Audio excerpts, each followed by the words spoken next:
नमस्कार दोस्तों, मैं दिनेश वर्मा आज फिर आपके साथ हूँ एक नए लेसन को लेकर के। आज हम पढ़ने जा रहे हैं कक्षा 10 का lesson 7 and the name of the lesson is anger. आप स्क्रीन पर दो तस्वीरें देख रहे हैं, राइट? उनमें से आप बताइए कि कौन सी तस्वीर आपको अच्छी लगती है। तो आज हम बात करेंगे एंगर के बारे में। एंगर का क्या नुकसान होता है हमारे मन, मस्तिष्क और शरीर पर। दोस्तों, कविता का नाम जैसा कि आपको पता है एंगर है, और इस कविता को ये सुंदर रूप दिया है, कविता का रूप दिया है एलिजा कुक ने। जी हाँ, याद रखिए Elijah cook, right?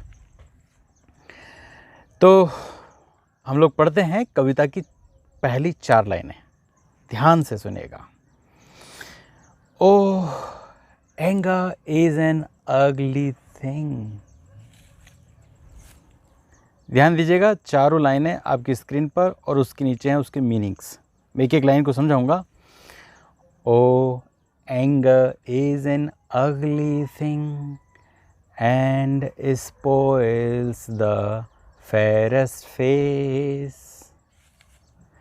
It cometh like a rainy cloud upon a sunny place. यानी मतलब है, अरे क्रोध ऐसी कुरूप चीज़ है जो बिगाड़ देती है सुंदर से सुंदर, अच्छे से अच्छे चेहरे को। और ये क्रोध आता है चमकीले आसमान में बादल की तरह, यानी बारिश के बादल की तरह आता है क्रोध, राइट ना? अब आइए अगली 4 लाइनें। One angry moment often does what we repent for years. It works the wrong we never make right by sorrow or by tears. Meanings देखिए और साथ में मैं आपको इसका मतलब बताता हूँ। One angry moment often does मतलब एक क्रोध वाला जो क्षण है वो कर देता है जिसके लिए हम बरसों तक पछताते रहते हैं, और ये वो गलत कर देता है जो ना दुख से ठीक होता है और ना आंसुओं से ठीक होता है। आइए अब अगली 4 लाइनों को पढ़ते हैं, और वो लाइनें बहुत सुंदर हैं, ध्यान दीजिएगा। Okay. The hand of peace is frank and warm and soft as ringdove's wing, and he who quells an angry thought is greater than a king. पहली लाइन देखिए आप, जो शांति का हाथ है, हैंड ऑफ पीस, वो बहुत ही फ्रैंक यानी निडर, और वार्म यानी उसमें गर्माहट है, यानी जिसके पास शांति है, और वो इतना कोमल है जैसे बतख का जो विंग है, पंख है, उतना ही सॉफ्ट है। क्या है सॉफ्ट? शांति। और जो क्रोध भरे विचारों को दबा लेता है, शांत कर लेता है, वो एक राजा से भी महान होता है। इसमें कुछ प्रश्नों के उत्तर छुपे हुए हैं, ध्यान दीजिएगा आप। आइए अब अगली 4 लाइनें, मीनिंग्स नोट करते जाइएगा, राइट? और जहाँ जल्दी लगता हो तो वीडियो को रोक सकते हैं आप, राइट? अगली और लास्ट 4 लाइन है। Ever remember in the youth that he who firmly tries to conquer and to rule himself is noble, brave and wise. पहले लाइन में देखिए, हमेशा याद रखिए अपनी यौवन काल में, यानी जब आप जवान होते हैं, उसमें ज़रूर ध्यान रखिए कि जो बहुत दृढ़ता से कोशिश करता है, जीतने की कोशिश करता है और अपने आप को शासन करना, जो खुद पर शासन कर लेता है, खुद पर कंट्रोल कर लेता है, वो असल में महान होता है, बहादुर होता है और बुद्धिमान होता है। इसमें क्वेश्चन भी बन रहा है, who is noble, brave and wise, right? तो क्या आंसर होगा? One who conquer and rule himself, right? Is noble, brave and wise. Right, समझ में आ गया होगा आपको। वही याद रखिए, अपने यौवन काल में जो पूरी कोशिश करता दृढ़ता से अपने आप पर शासन करने की, अपने आप को जीतने की, वो महान होता है किसी राजा से भी, और वो महान होता है, बहादुर होता है और बुद्धिमान होता है। राइट, अब देखिए आपके बुक में क्वेश्चन नंबर 1 उसमें लिखा हुआ है कि ये जो 4 वर्ड्स लिखे हुए हैं, फेस, ईयर्स, विंग, ट्राइज के राइमिंग वर्ड्स ढूंढना है आपको। तो आपने अगर ध्यान से पढ़ी होगी पोएम को, तो उसमें जैसे फेस, तो उसकी अगली लाइन में आया है place, face place. Years, tears, years के सामने हो जाएगा टीयर्स, फेस के सामने हो जाएगा place.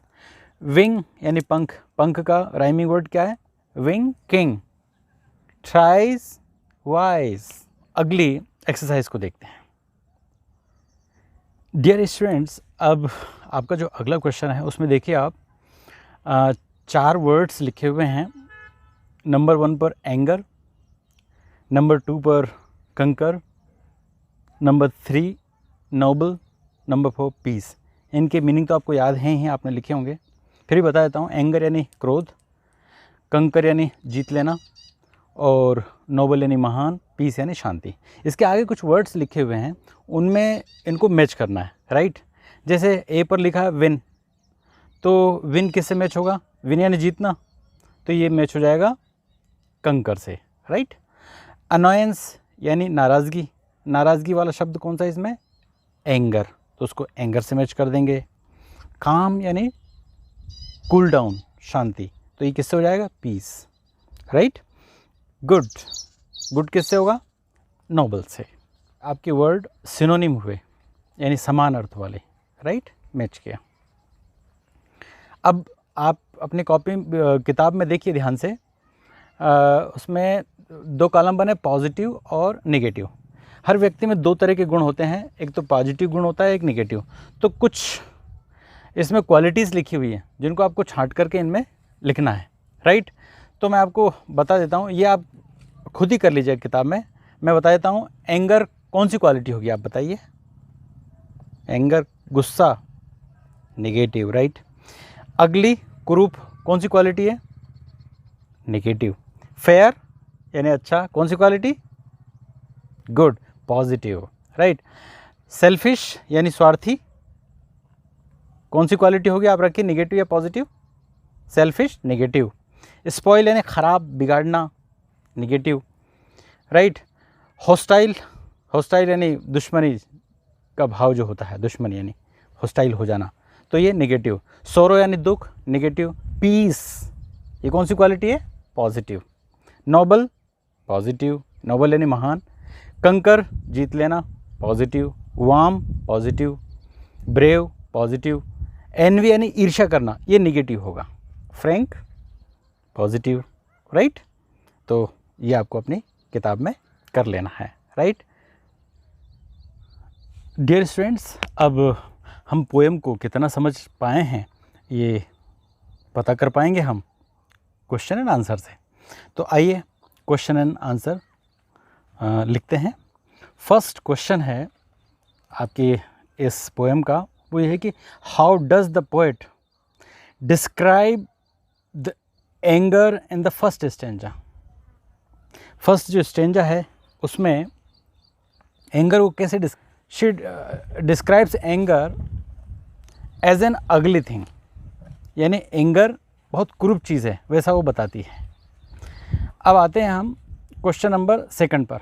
Right, who is greater than a king, यानी राजा से महान कौन है? तो उसका आंसर क्या होगा? आप में से कुछ बच्चे तो बता ही रहे होंगे। राइट, तो उसका आंसर है a person who क्वेल्स an angry thought is greater than a king. Right, व्यक्ति जो एक गुस्से भरे विचार को दबा लेता है, शांत कर देता, वो राजा से भी महान है। आइए थर्ड क्वेश्चन पर आते हैं। थर्ड क्वेश्चन है who is noble, brave and wise. Noble, brave और वाइज कौन है, यानी महान, बहादुर और बुद्धिमान कौन है? तो उसका आंसर होगा one who firmly tries to conquer and rule himself is noble, brave and wise, right. अब हम आते हैं क्वेश्चन नंबर 4 पर। Describe anger in your own words, यानी गुस्से को आपके अपने शब्दों में आपको डिस्क्राइब करना है। तो आप खुद भी कीजिए और मैं ही बता देता हूँ। See, anger is the root cause of destruction. It snatches the peace of mind and charm of face. यानी जो क्रोध है वो विनाश का मुख्य जड़ है, मुख्य कारण है, राइट ना। और ये छीन लेता है गुस्सा हमारे मन की शांति को और हमारे चेहरे के आकर्षण को, यानी charm of face. Dear students, section A का 5th क्वेश्चन आप देख रहे होंगे ध्यान से। गिव 3 कैरेक्टरिस्टिक्स ऑफ पीस, यानी शांति के 3 गुण, यानी यूँ कह सकते हैं शांति के 3 साइड इफ़ेक्ट, यानी शांति के 3 फायदे, right. Peace gives courage, wisdom and joy of mind, यानी शांति साहस देती है, बुद्धि देती है और दिमाग को आनंद देती है, राइट। अब बी में आते हैं हम। उसका जो फर्स्ट क्वेश्चन है वो क्या है? What are disadvantages of anger, यानी एंगर के क्या क्या नुकसान हैं, राइट। तो पहला तो ये है कि anger is the worst enemy of a person, यानी क्रोध किसी व्यक्ति का सबसे खतरनाक शत्रु है। दूसरा है it snatches away the charm of face, right. ये इसके डिसएडवांटेजेस हैं एंगर के, राइट। अच्छा, अगला जो क्वेश्चन है, how can anger be conquered, यानी क्रोध को कैसे जीता जा सकता है, राइट। नेक्स्ट क्वेश्चन, तो एंगर को कौन जीत सकता है? आपने ध्यान से सुना होगा, one who keeps his temper under control can conquer his anger easily. जो अपने स्वभाव को नियंत्रण में रखता है वो क्रोध को आसानी से जीत लेता है। डियर स्टूडेंट्स, ये थे कुछ महत्वपूर्ण प्रश्न जिनमें से अक्सर एग्ज़ाम में पूछे जाते हैं।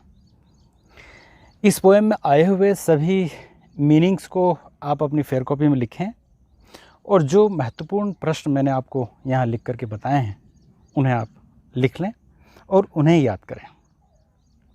डियर स्टूडेंट्स, मैं आशा करता हूँ कि आपको ये पोएम पसंद आई होगी, क्योंकि इसमें एक बहुत बड़ा जो लेसन है, सबक है, वो ये छुपा है कि हमें कभी क्रोध नहीं करना चाहिए। क्रोध कितना नुकसान कर देता है वो ना तो पछताने से उस नुकसान की भरपाई हो सकती है और ना ही आंसुओं को बहाने से। इसलिए हमेशा शांत रहिए, सहनशील बनिए, आगे बढ़िए और अपने व्यक्तित्व को संवारिए।